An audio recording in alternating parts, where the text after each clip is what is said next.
Tada! Hallo, herzlich willkommen zu einem neuen Video von mir.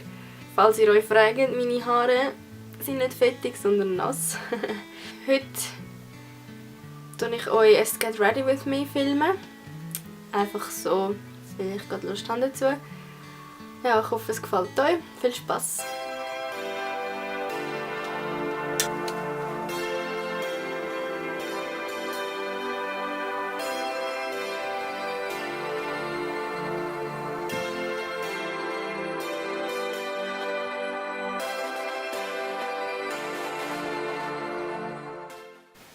Ich habe hier einen Spiegel, damit ich mich sehe, weil dort hinten ist nicht so gut.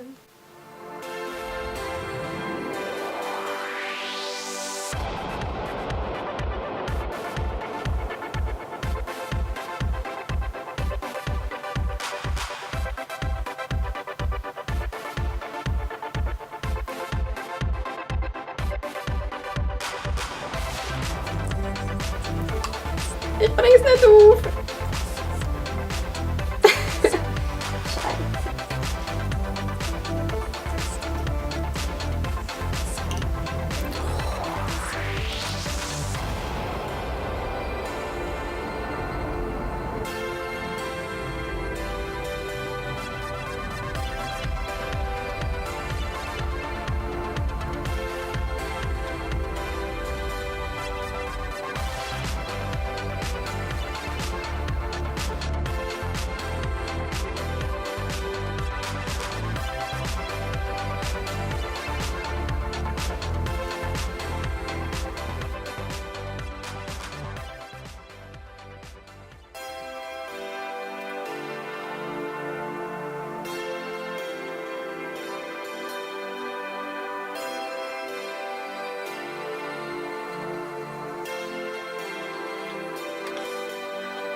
Tada!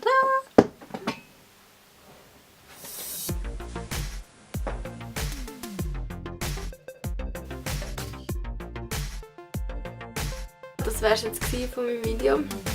Ich wünsche euch noch einen schönen Tag oder Abend, was auch immer. Danke fürs Zuschauen, bis zum nächsten Mal. Tschüss!